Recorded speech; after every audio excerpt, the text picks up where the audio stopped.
the Rebel Scum podcast. Available in video on YouTube and audio wherever you listen to your podcasts. Every week, Brock and James talk the latest rumors, news, and theories from a galaxy far, far away. Support us on Patreon for exclusive offers and join the Star Wars discussion. Patreon.com/Rebel Scum podcast. Here are your hosts, Brock and James. You are always scum. Rebel Scum. Rebel Scum. What up, what up, what up? Rebel Scum podcast talking Star Wars. I'm Brock. He's James. Boom. What's up, I'm here James? to talk Star Wars. Because do you know what? There's like nothing's. We're a week away though from the Acolyte, which I can't believe. Because remember when it was announced, and we're like, "That sounds intriguing. We should go see the Acolyte." I'm looking forward to the Acolyte, and then it kind of was like, "Are we ever going to get the Acolyte? Are we ever going to get the Acolyte?" And here we are, a week out from watching. And people, they had the fan screenings and the critic screenings. Some people have seen 2 episodes. Some people have seen 4 episodes. Wow. So we'll talk a little bit about what those people are saying. But I'm going to be honest with you. I've seen what some of them are saying. And some of the people like I've spoken to on the Twitters, on the social medias, like I talked to them and did DM like how was it? And they told me. But these are the kind of reviews that you take with like a giant grain of salt. Right? Because whenever when they like you want to come see what we got, it's like yeah, these are like the diehard fans who are ready to love everything. And Scare Scuttlebutt is here to talk about the Kathleen Kennedy discussions. She might be fired. She might be rehired. We don't know what's happening here. But anyway, I take these with a very large grain of salt, Brooke. I don't know about you, but whenever they do, they're like, it was like even the early Dune reviews are like, they showed it to a group of fans. Well, no kidding, the fans loved it. Like, of course they did. You're like, yeah, so we will. There's a good chance that we'll be like, we like the Acolyte, and there's a better chance that if you like wine and dine me, I'm gonna like it. I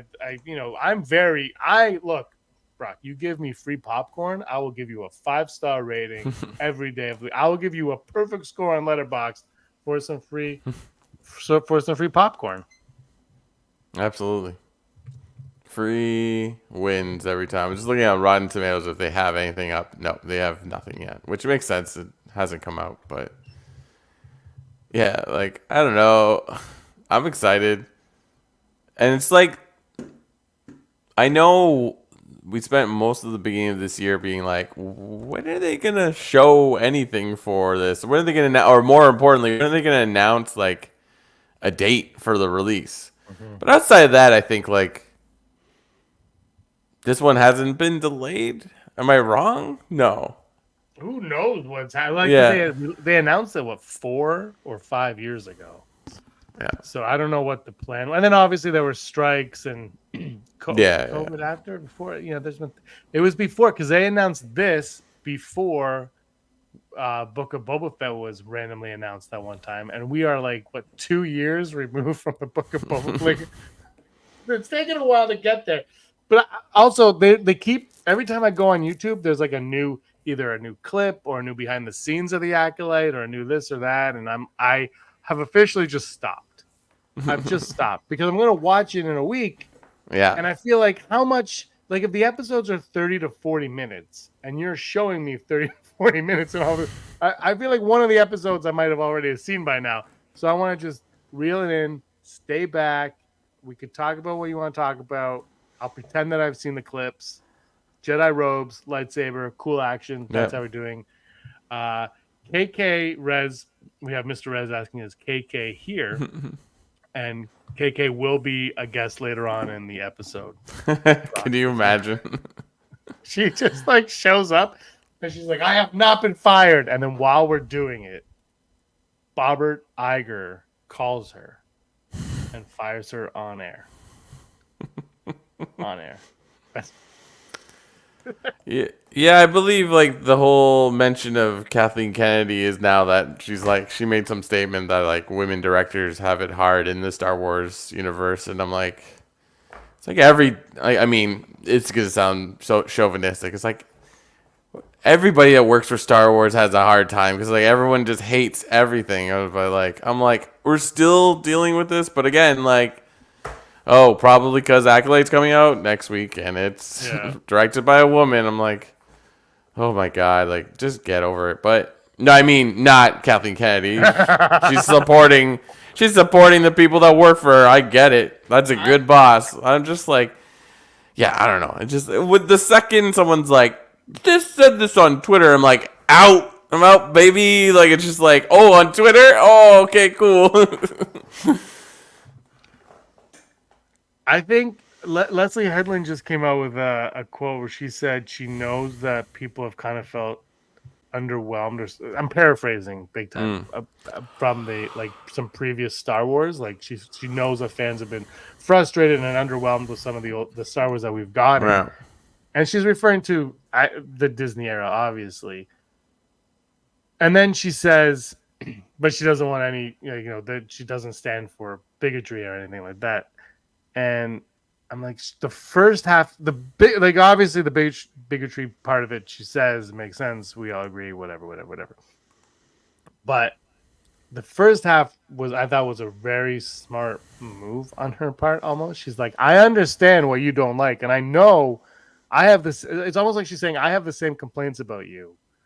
I understand. Now, whether that translates to what she's doing, I don't know, because I haven't seen the Acolyte and I have no idea. But she seems to me to be like a big, and again, this might not be beneficial in the long run, but she seems to be like an actual Star Wars fan and someone who seems to understand Star Wars a lot. And I thought J.J. Abrams did too, at least the original trilogy, and that translated into The Force Awakens, which I think most people, at least they loved The Force Awakens when it came out. Now, whatever, people can say what they want. But when it came out, it made a lot of money. It was the highest grossing domestic movie of all time, I believe. And it's right below Titanic. Or did it overtake Titanic? It was whatever. It was neck and neck.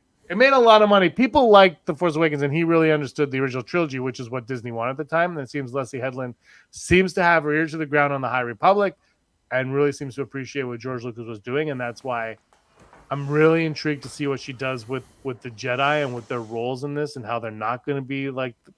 I think they're going to be the Jedi that we love, but we're going to start seeing, like we've talked about it, that we're going to see the undercurrent of they're turning into the Jedi that they were in the prequels. Yeah. Or you know what? Like maybe it doesn't have to happen at all. Like, you know what I mean? Like I mean the storyline is like the Jedi are prospering and now something is hunting Jedi, right? Like that seems to be the premise of this season. Outside of like the individual characters thing. So it's like that could be anything, and it doesn't really need to relate back. Am I wrong? Has there been any mention in the synopsis of like what Disney is creating as like this is gonna fill in the gaps, like, or is that all just internet hearsay and we assume that it's like that's what's gonna happen? It's probably mostly assuming, but I think she said things on the. I don't know what. I don't think we're gonna get much. I think it's just gonna be like the undercurrent of it. We're gonna kind of see like, oh, they're not perfect, and whoever's hunting them down is gonna be proving that they're not perfect. I'm curious how they're gonna play up the hunting down, because this is 100 years before the Phantom Menace. Like, what is going on now that they either slip under the rug or goes away for a period of time before we get to SheVP? Like, or is SheVP the one that puts an end to what's going on right now? Like, however old I don't even know. But like, at some point, does it get to him and he's like, this is nonsense. I know how to course correct this. Like, is this the begin? Are we actually, without seeing it, are we seeing the beginning of the Empire unknowingly? Maybe. I don't know. It's hard to say because it's like the High Republic book series focuses around time prior to like. No, it focuses around a lot the idea of like setting up the hyperspace lanes. So it's like there's definitely growth in different powers, but like they're all like I forget it's like prospectors or whatever, like what do you call it? Hyperspace prospectors map creator. I don't know. It's like the first phase is like they're still figuring it out, and then there's a massive explosion in one, and it's like it sets a whole chain of events. And then the phase 2 that goes like 100 years before that or 50 years before that, it's like they're still figuring it out. And like, what is it? What is it? Not Outer Rim, but the unmaps. What is it after the Outer Rim? Unknown regions. Unknown regions. It's like more of the galaxy is the unknown regions in that era. So it's all like a gamble if you're gonna get to where you want to go because you have no idea how to get there. So it's like I feel like the Empire, outside of like obviously we know like you need Palpatine in place to make things happen, but it's like the organization that would require the Empire to start up is like not really present. So it's like I think there's a very good chance it's like maybe I mean I know we'll get hints of it because it's like people like dropping those things in, and it's just like there it is. And like Lucasfilm has spent all this money on like look at this timeline. It's like, well, they're gonna do something, right?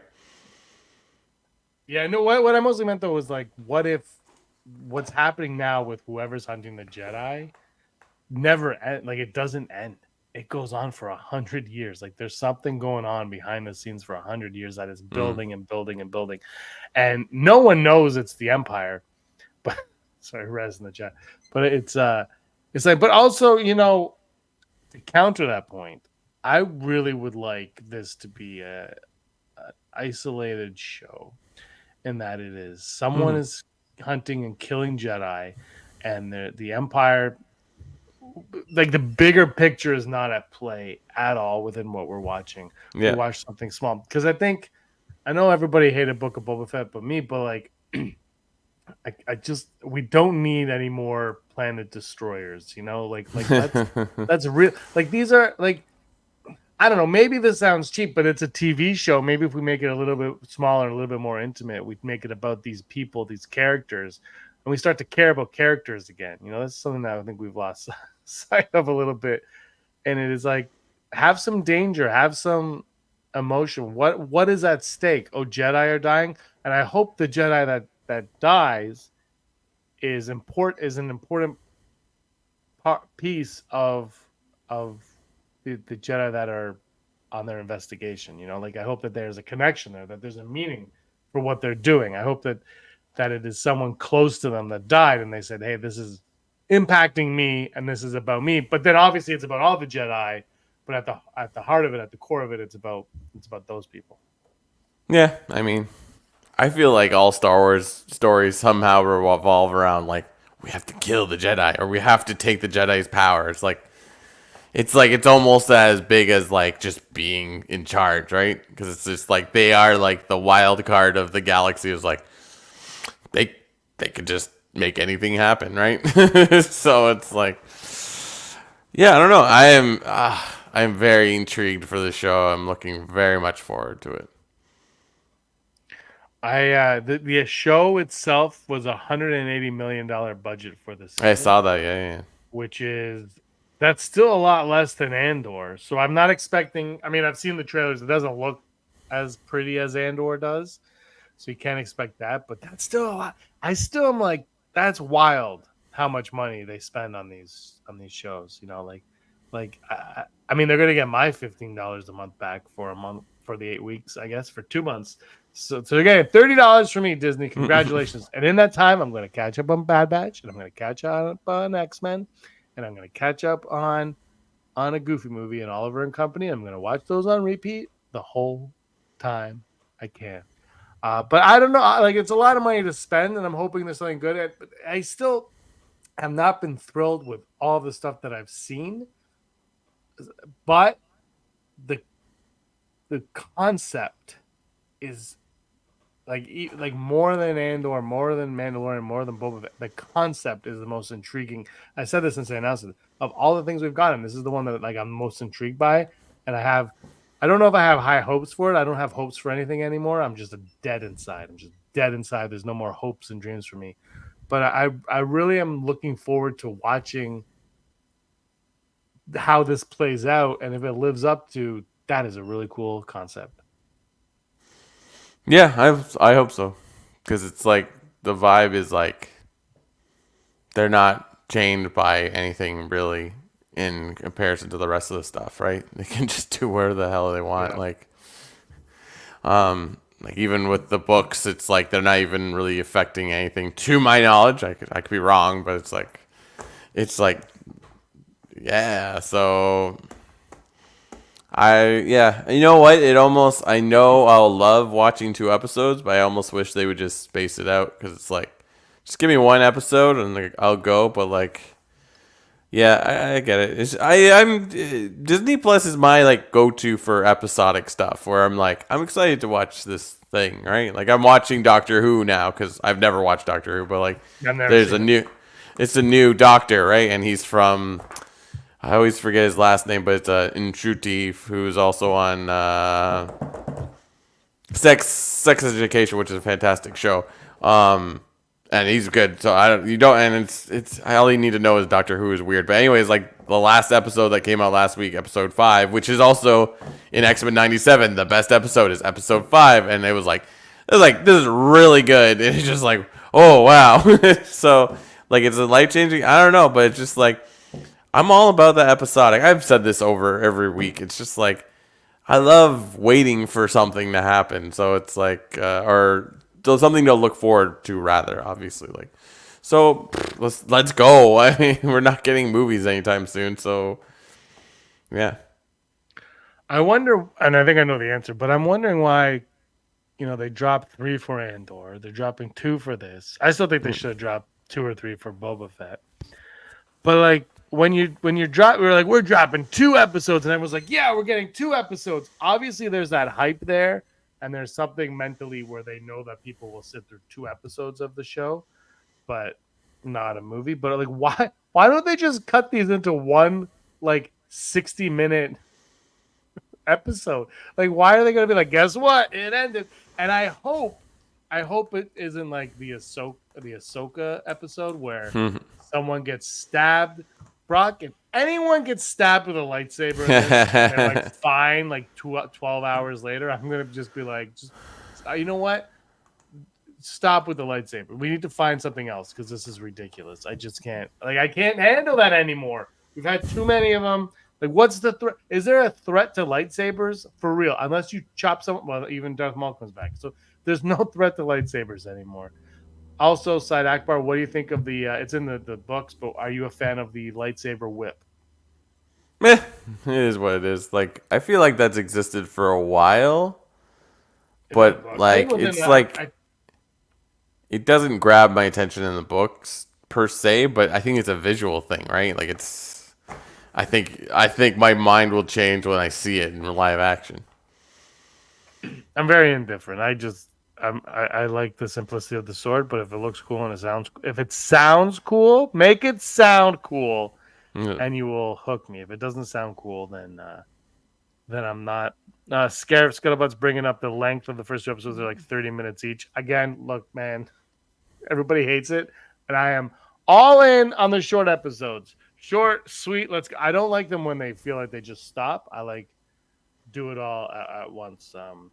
Yeah. I can't sit in front of my TV for an hour. We've established this. Before we even started recording, I talked to you about a movie that it's taking me 3 days to watch. This is how I roll now. I like watching. I'm a half-hour video gamer, half-hour TV watcher. I'll go to the theater and I'll watch a 3-hour movie, but not in my house. Not in my house. Yeah, I don't know. And quite frankly, there's so much out there. It's like a 30-minute or like it could be 35 minutes here, 43 minutes there. Maybe the last one's 54 minutes sort of thing. I have no problem with that. It's just like, yeah. And it's also like everything's so long. It's like and you know what? Maybe it needs to be a thing where it's like, yeah, I could make 10 or 12 episodes. I could do 22 episodes and be like, "Oh, just like the old days." But if 8 30-minute episodes like just grabs your attention, then like maybe that's where it's got to be at. So Yeah, I'm wondering why like Andor got 12. I'm wondering why who decides on the amount of episodes? Like is it Leslie Headland's like I want to do an 8-episode show, or is it Lucasfilm saying you can do 8 episodes? yeah, Because even like when you think of Boba Fett was 8 episodes, however many it was.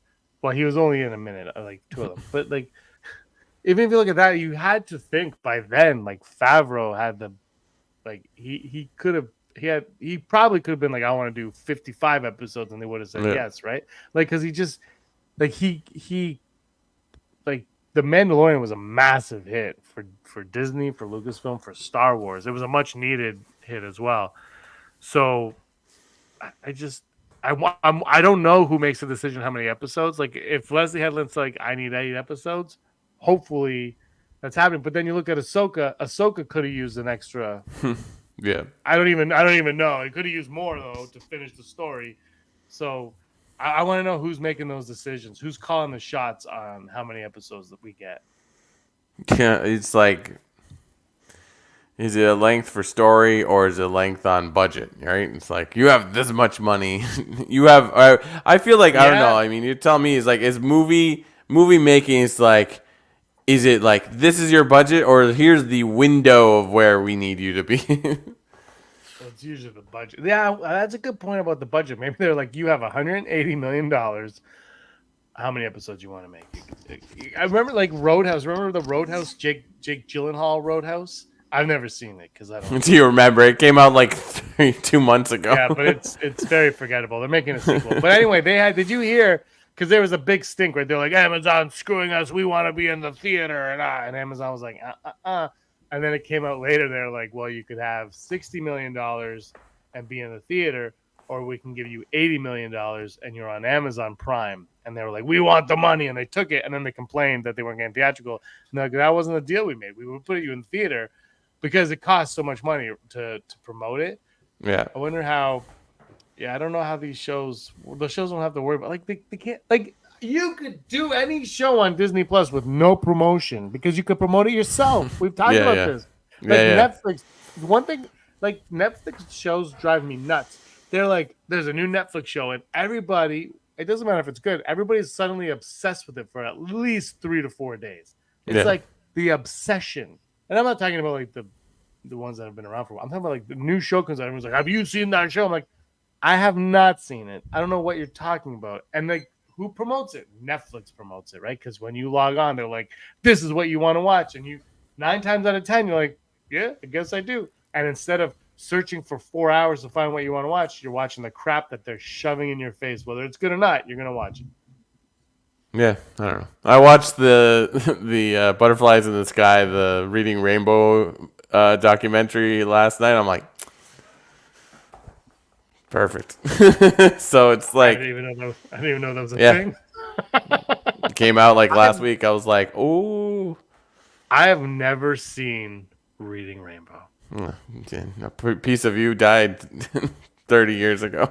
Never watched Reading Rainbow. I watched Romper Room. That was a big one. Obviously, Mr. Dress-Up and Sesame Street. Mr. Dress-Up's Canadian, you kids. Yep. A real deal. Mr. Rogers, I watched a lot of. Remember Friendly Giant? Did you ever see Are You Too Young for Friendly Giant? Nope. That was... It's funny. I was thinking the other day how much TV I watched as a kid because we're not letting Selena watch anything. I'm like, when I was her age, I probably had already seen 2 of the 3 Star Wars movies. And like, I was probably already obsessed with Batman at that point. I was watching Adam West Batman like crazy. Oh, the good old days of television. Look, I'm excited for the Acolyte show because it's more Star Wars. And I'm it's a new showrunner too, and it's separate from. It's kind of like Andor. Andor had Rogue One, obviously connections, but it's separate from the Filoni Favreau stuff, which I love. But it's nice. It's gonna be nice to see like a fresh approach to the lore, to the material, to see what we got. And like I said, man, the one thing Ahsoka reminded me was when Ezra turned that lightsaber on that ship. I'm like, oh, I love lightsabers. I actually really do. It takes me back. So I'm really excited to see more of them in action. I haven't been crazy about a lot of the stuff that I've seen, the clips and stuff. It's not my style, but whatever. I can see right through it, and I'll go to the next stuff because I've watched TV shows that I'm like, you fast forward the fight. Fast forward the fight. Everyone fast forwards to the fighting, and I fast forward the fighting. Yeah, and look, Madam Web got a huge viewing on Netflix, and and Mad Max Furiosa get a thing too. But everyone's saying it's a massive bomb and it's not doing well. But has Mad Max, like maybe Thunderdome and Road, but has it ever really done that well? Like, because Fury Road, I don't think did that well. I think it did well. Did more than Furiosa, which I want to see Furiosa. My friend Sheldon just messaged me. He says it's a 91%er. Oh, nice. I make fun. He only watches movies that critics give like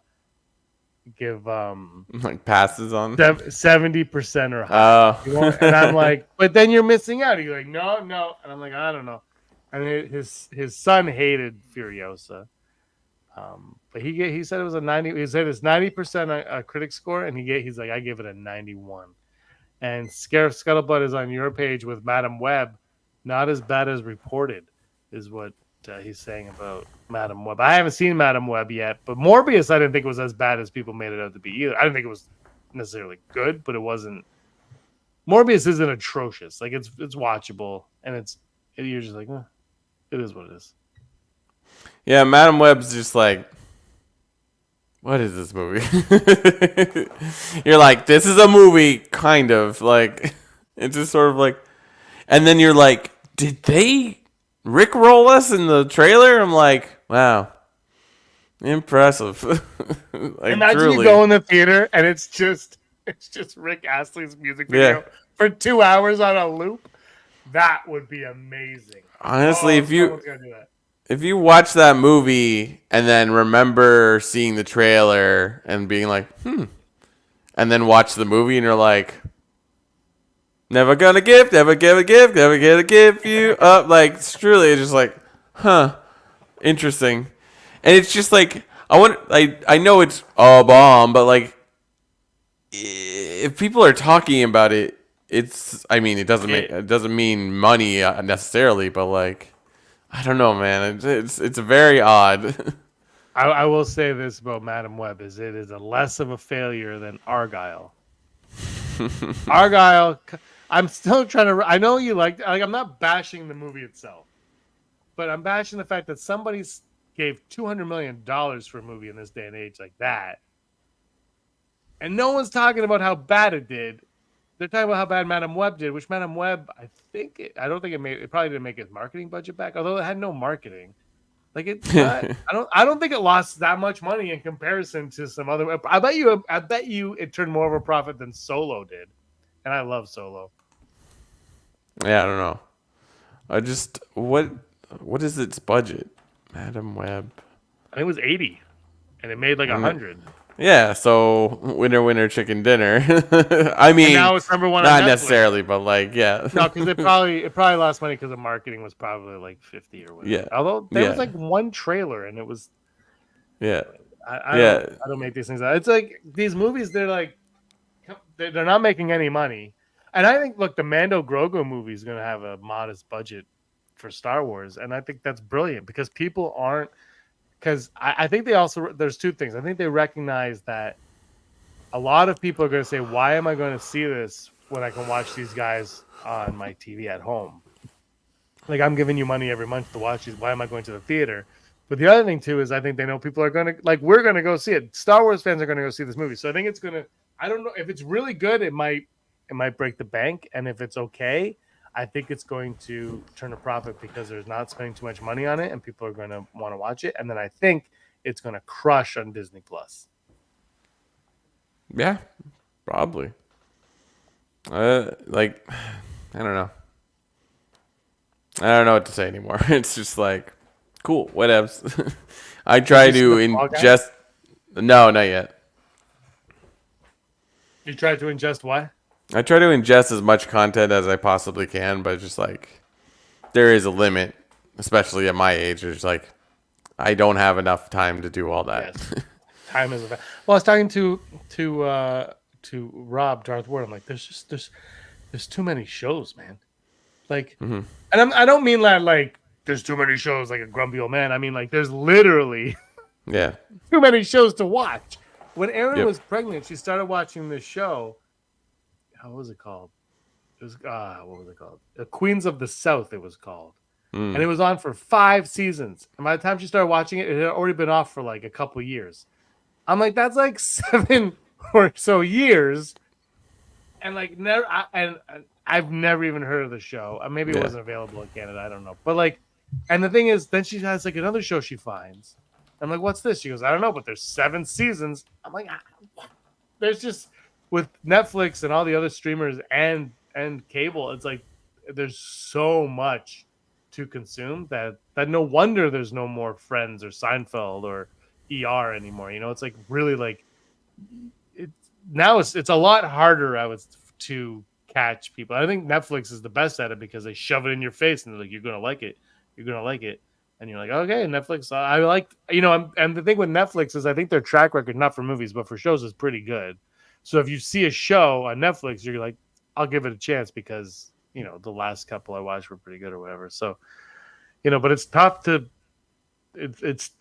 catch people the way they are, and that's why I think Disney's banking on Marvel and Star Wars for it, because they know that there's a built-in audience and they don't have to win you back. I don't know. Yeah, I'm in. It's like there are times where I'm like, do I need all these streamers? And it's like, no, I periodically jump from one to the other, so it's just a matter of whatevs. So I don't know. It's like there's also a point like I find with watching TV with my wife. It's like we want to watch like stuff while we're eating. Because we like to eat on the couch, because who eats at a dining room table anymore?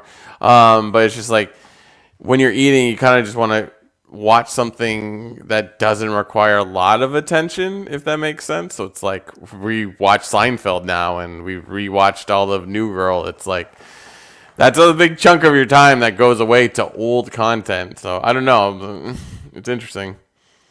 I like the Hollywood Reporter's review of the new Jennifer Lopez movie on Netflix. Another movie to half watch while folding your laundry. The one thing I truly hate about Netflix is that when you start it up, it'll play a trailer or whatever for one of their shows off the top. And it was Atlas. I was like, it started playing, and I was like, and then my wife's like, why are we watching this? I'm like, we're not watching it, because I click it and it just goes to the page for it. I'm like, it's like, I just needed it to not make noise right now. They're quick. There's one played, and I was like, the TV was set so loud. I wasn't expecting it to. I was like, God, I got a baby sleeping. Turn it off. It's anyway, whatever. They I don't know. There's so many streamers. The Americans are lucky though, because they get them all like bundled up soon, and they'll be paying like $1.50 for all their stuff, and we're going to be paying $400,000 just to watch it. But don't worry, Roadhouse 2 is coming up. Roadhouse and Twisters. Twisters. I'm curious about Twisters, because that was like it's because you know what? Twisters is so weird, because I haven't heard any other than Aaron. I haven't heard anyone talk about Twister in 30 years. I had the soundtrack on CD, by the way, but I haven't heard anyone talk about Twister. Aaron loves Twister. She talks about it. I don't think she's watched it in a long time, but she talks about it all the time. And then Twisters comes out, and they're like, it's its own thing. And my thinking is we live in an era now where people don't want to watch remakes or fake remakes, right? They want to watch the old cast show up and interact with the new cast. And then in Star Wars case, get mad that the old cast wasn't communicating with themselves enough. So I just anyway, Twisters. Do you want to go to blind rankings? Let's do it. Oh, the name of this video is episode 335. It's 25. I gotta change. Oh, you blew it. I'm 10 episodes in the future. I come from the future, Brock. 10 episodes would be just next year, right? Yeah, it's almost 12. What is 2025 like? It sucks. It sucks. Trump is president. What? 100%. Well, what's his name wants him to be? Quaid. Dennis Quaid. Start the reactor. Oh, wait, wrong movie. All right, here we go. Blind rankings. I'm going to give you something to rank, and you're going to tell me what it is. And we're going to go Jedi lightsabers. So I'm going to name the Jedi, and you're going to tell me where you want their lightsaber to be ranked. Dooku. Oh, so it's not just good Jedis. Sorry, Jedi or Sith. It's lightsabers. Dooku. Right. But Dooku was also a good guy. That's true. He was a count. I'm only going to put this where I was because when we were talking about lightsabers earlier, I was like, I like the Dooku look. It was cool. I'm going to put it 4. Wow. So you threw me off. I thought you were going to put it low. And then you said it's cool. So I thought, Yeah. It's still low when you really think about it, but like higher. It's lower. Yeah. Hold on. Give me a second here. Oh, come on, man. All right, not going to use that person anymore. We're going to go with Obi-Wan Kenobi. Obi-Wan Kenobi.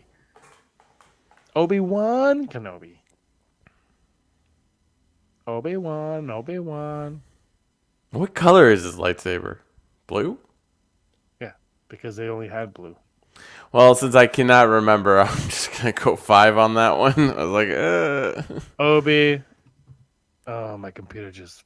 Obi. I'm just going to write down Kenobi. Oh, my computer. Come on. Kenobi. Darth Maul.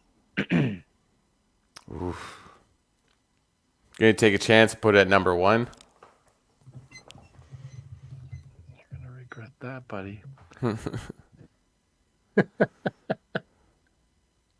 And let's go with the next one's Palpatine, CVP. Damn, that should have been 5. I don't even know. I guess it's red. No, this is a cool one. It's a cool one, though. It's a cool. Still, I'm gonna put 3. I can't envision it, so it shouldn't be high. CVP. And number 2, I think you're going to be happy with number 2 because it's probably. I think number 2 might be your favorite one. Okay. Kit Fisto. Is it green? Yeah. And he smiles. So Darth Maul, Kit Fisto, CVP, Dooku, and Kenobi. Let me know your rankings, guys, in the comments because I know these matter to you. They're very important. Never tell me the odds. Never tell me the odds. I'll figure this out. Probability of successfully navigating an asteroid field is approximately 3,720 to 1. Never tell me the odds.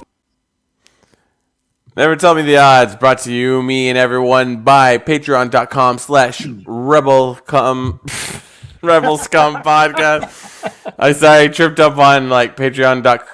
What did I say? Or slash. I was like slush. I'm like, nah.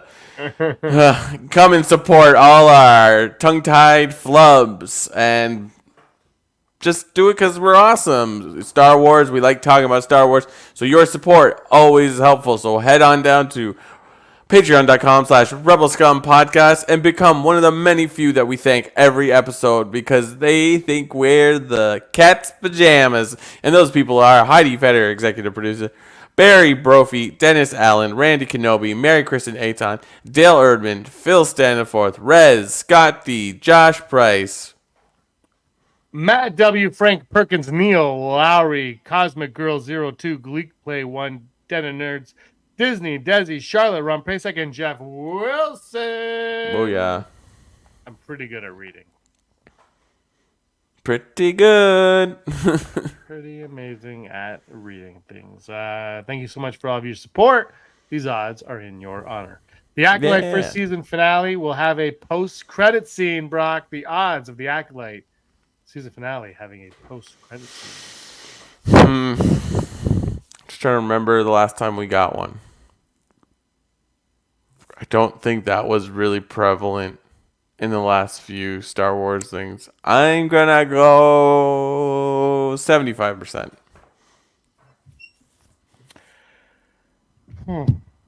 75 is pretty high. I'm gonna go 40%. I think it'd be cool.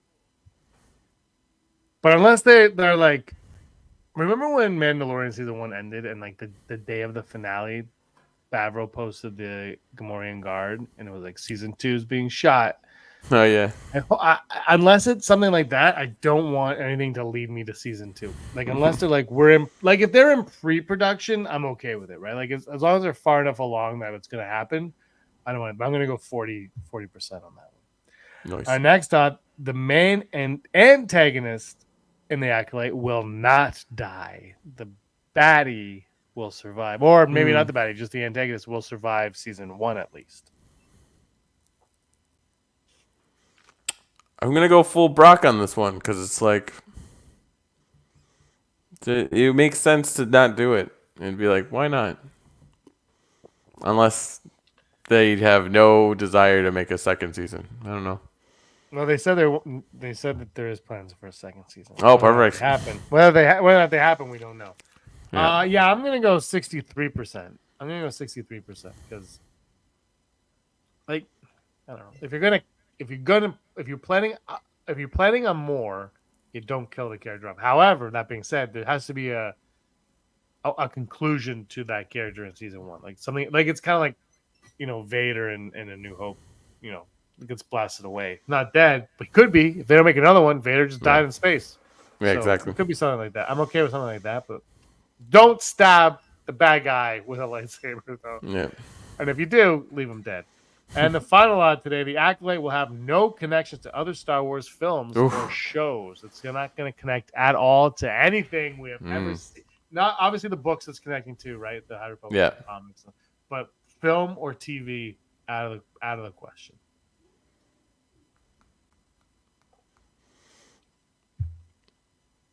I want to go high, but I'm like 65%. There could be a chance, but The minute Yoda shows up, this is a 0%, right? Like, if I'm not saying Yoda does show up, but the Yoda, the thing, because you can easily bring Yoda in this show and not feel like it's forced and not feel like you're doing it to do it. Like you can bring him in organically. I don't know if they will. I kind of doubt they will, but I'm gonna go full Brock on it. Because it's easy. Like, you can be like, these are the Jedi archives, and all of a sudden you're like, it's Attack of the Clones. Like, it can connect in so many different ways to it. Yeah. But it could also not if it wants. But I do feel like the way Leslie Headland talks is like we will get some cool connections to stuff. A young OG Yoda. Yoda with a mohawk would be awesome. Which he's not. He's not young at all. He's exactly the Yoda you. Yeah. They should go even further back in time. That'd be great. Talking shit. Hey, when they did that on that internet picture where someone drew like a young Yoda, I'm like, just do that. That's cool. Like, why not? But why not? Because I watched an interview with Rennie Harlan today. Rennie Harlan from Die Hard 2 is my. Everyone knows I love Die Hard 2. I don't. And it's from the Real Blend podcast, and they talk about how Die Hard 2 is the best Die Hard sequel. Anyway, but it's with Rennie Harlan, and they shot. He did the new Strangers movie. The Strangers. It's a prequel. It's called Strangers Chapter 1, I think. Brock. They shot 3 of those movies all in one. Yeah. 3 of them all in one. So we had part 1, part 2, part 3 already shot. Yeah.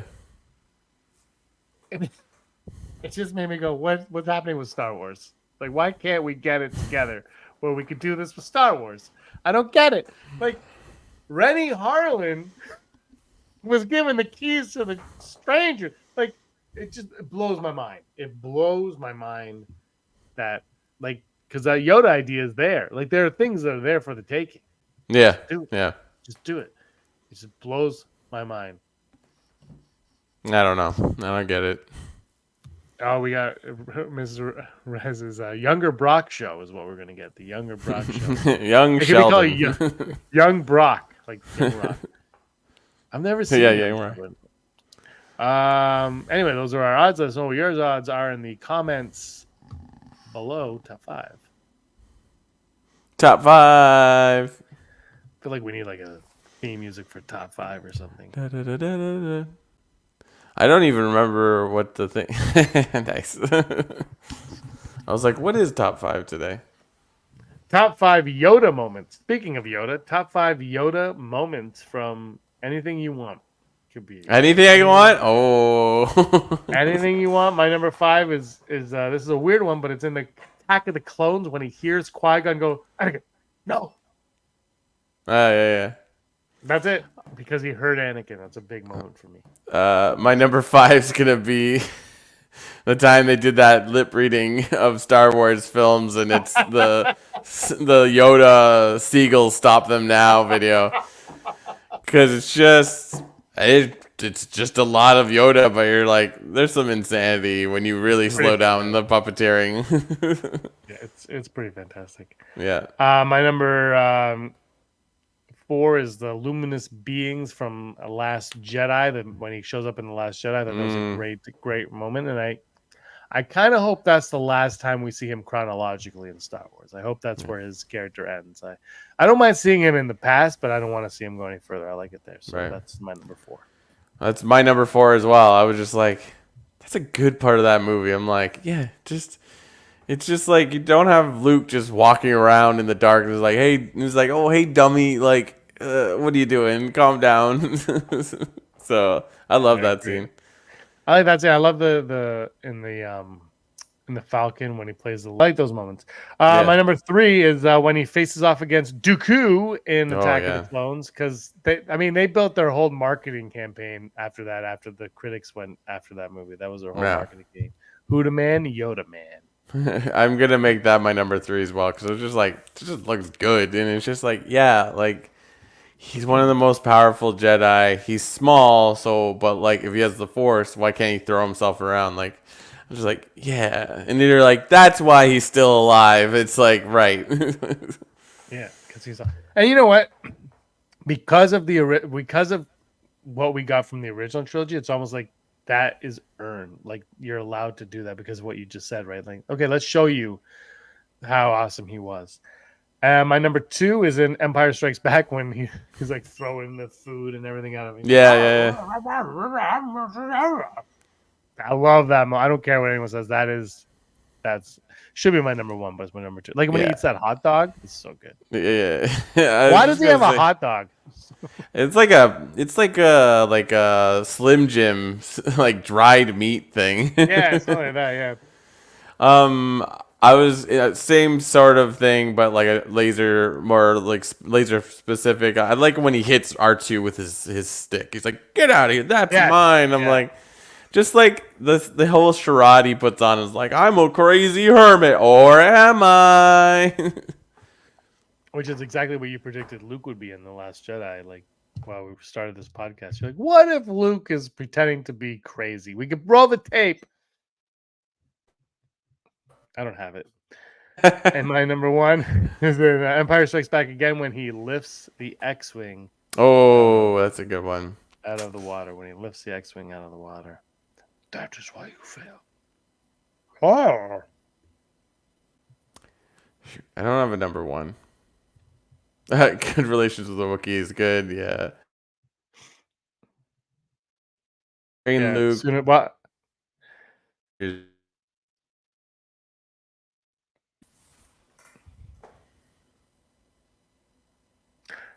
You froze on me, Brock. Did you? Perfect. I was just sitting here quietly, and I'm like, we have Sunatron's top 5s on. He has good relations with the Wookiees. His fight with Sidious, Yoda, and Dooku. training Luke, 900 years old, you should look. My number one is going to be Baby Yoda. No. You know what?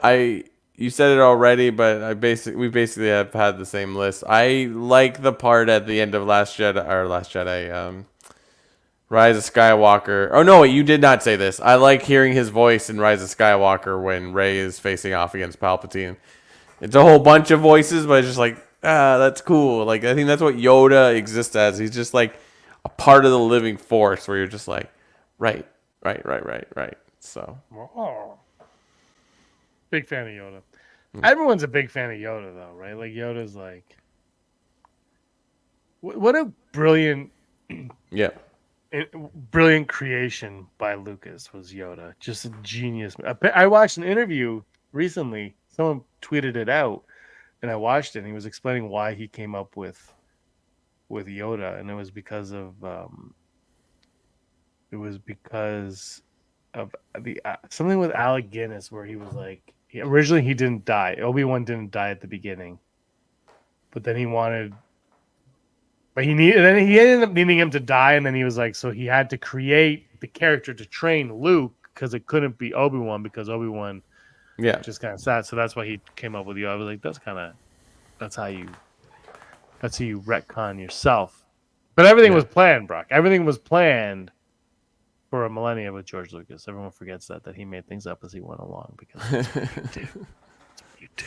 And the thing is, though, the good like storytellers like Lucas and everyone's favorite person, J.K. Rowling, is they can make it seem like they had the idea planted from the get-go when really it's like they're just able to like, oh, you know what could connect, and they're able to figure it out. They know exactly. Wow, like they're really good at that. They'll make you believe that they knew what was going to happen from day one, but they made that crap up. Oh yeah. It was like I wrote the ending to the last book and put it in an envelope and then read it later. I'm like, the ending is like, and everybody had a good time. And it's like, that's not special. The only ending I believe that they had planned out from the beginning was How I Met Your Mother, because they shot those kids and there's no way they stayed the same age for 9 years. That's it. And the thing is, how many like TV shows are obviously very different, but they make changes all the time. But anyway, that worked. They did it. They stuck to their guns on that one, and it is what it is. Although they probably shot like 4 different versions with the kids. They're like, we could do any ending we want. Anyway, all right, let's wrap it up before my internet dies for real. Thanks everyone in the live chat. It's been a lot of fun today. Yeah, thank you. All right, see ya. All right. Anything else you want to say, Brock? I'm excited for Tuesday, so we'll see you back this time next week. Of course, the Blue Jays are in town, so recording will be tricky next week. Probably not till Thursday. Yeah, we'll be on Thursday, which is fine. And sorry, Scuttlebutt, you missed our segment with Kathleen Kennedy. It was a lot of fun. Yeah, she is she's one of the nicest unemployed people I've ever talked to. Yeah. She was like, I know Steven Spielberg. Is like, we know. She ruined E.T. Good for you, Amblin. I missed you. All right, everybody. Thanks so much for watching. Hit the like button, the subscribe button, the Kathleen Kennedy button. I'm starting a GoFundMe for Kathleen Kennedy to get her back on her feet after she is fired next week from the premiere of The Acolyte. But also kudos to all the other YouTubers out there who are going to make a fortune for hating The Acolyte next week. It's going to be a good time to have to not watch those recommended videos from YouTube for a whole 8 weeks. Can't wait. All right, Brock, thanks for joining me today. It's fun talking Star Wars with you and Rennie Harlan, as always. You know it. You were always scum. Rebel Scum live, baby. Thanks for watching. Don't forget to give us a thumbs up on our video. As always, please subscribe to our YouTube channel, Rebel Scum Podcast, for all the latest videos.